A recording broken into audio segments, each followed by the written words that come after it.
नमस्कार दोस्तों, मैं अंकुर उपाध्याय स्वागत करता हूं आप सभी का आपके अपने YouTube channel share market analysis में।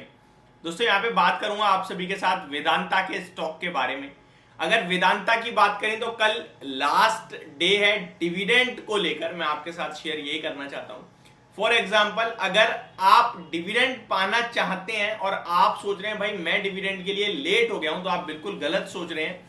कल है 5 अप्रैल यानी कि एक्स डेट से पहले कल ट्रेड करेगा स्टॉक, और कल जो भी खरीदेगा वो डिविडेंड के लिए एलिजिबल होगा। उसे 2 दिन होल्ड करना होगा। फर्स्ट 6 अप्रैल 2023 को जब एक्स डेट ट्रेड करेगा, and second 7 April, I think 7 अप्रैल को फिर हॉलीडे है आई थिंक, क्योंकि आपका कल वेंसडे, फिर वेंसडे थर्सडे, जी हाँ, फिर फ्राइडे आ जाएगा, फिर आपको सीधे मंडे को ही मिलेगा क्योंकि गुड फ्राइडे की छुट्टी होगी इस बार भी। तो आपको यहाँ पे 3-4 दिन हो जाएगा वो, लेकिन 2 दिन होल्ड करना पड़ता है क्योंकि एक्स डेट वाले दिन होती है रिकॉर्ड डेट, उस दिन आपकी पोर्टफोलियो में शेयर्स होने चाहिए। अब सवाल ये उठता है तो क्या लें भाई, क्योंकि डिविडेंड तो 20.5 रुपए पर शेयर का है।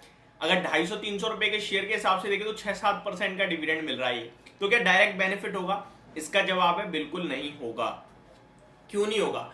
क्योंकि कल स्टॉक का जो भी भाव होगा, फॉर एग्जांपल कल स्टॉक 290 पे क्लोज हो जाता है, आप खरीद लेते हो, परसों स्टॉक आपका 270 269 के समथिंग आ जाएगा, क्योंकि 20.5 रुपए पर शेयर का एक्स डेट ट्रेड करेगा, यानी कि उतना शेयर गिर जाएगा। सिंपल सा लॉजिक है। काफी सारे लोग ये भी पूछते हैं भाई ये शेयर गिर क्यों जाता है, जब डिविडेंड दे रहा है और गिर गया तो क्या फायदा?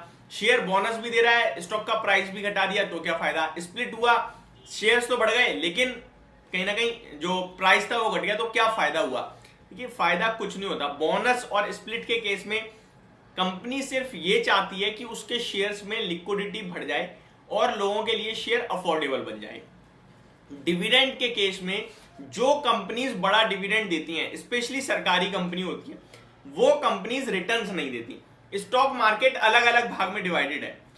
डिविडेंड वाले स्टॉक हैं, हाई ग्रोथ स्टॉक हैं, ब्लू चिप स्टॉक हैं, लार्ज कैप, तो यहां अलग अलग कैटेगरी में स्टॉक्स डिवाइडेड है। अगर आप डिविडेंड स्टॉक लेते हो तो वो आपको 3 साल, 5 साल, 10 साल में भी आपको ज्यादा से ज्यादा 5-10% के रिटर्न देते हैं, तो बड़ी बात है, लेकिन कंसिस्टेंटली वो आपको डिविडेंड देते रहेंगे।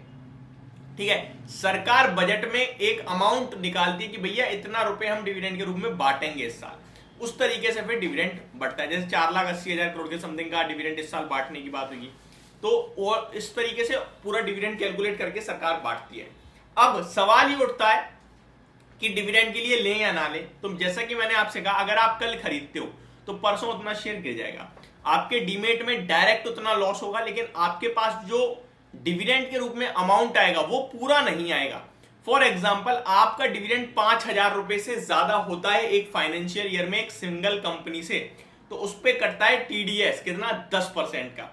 फर्स्ट टाइम आप बाय कर रहे हो, 100 शेयर्स हैं, कोई इशू नहीं है।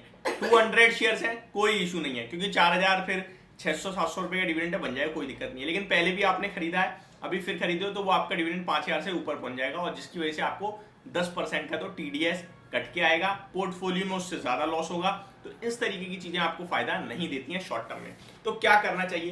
देखिए, डिविडेंड स्टॉक्स अपनी जो पोर्टफोलियो में ऐड करते हैं वो इसलिए करते हैं ताकि उनको एक कंफर्ट रहे कि मेरा ये शेयर मुझे इतना रिटर्न तो परमानेंट देगा ही देगा, प्लस इसका भाव भी मुझे पता है 3 साल 5 साल में कहीं नहीं जाने वाला, वहीं का वहीं आ जाएगा। दोबारा में भी थोड़ा बहुत पॉजिटिव हो जाए तो बात अलग है। तो इसलिए डिविडेंड स्टॉक्स लोग अपनी पोर्टफोलियो में ऐड करते हैं सेफ्टी पॉइंट ऑफ व्यू से।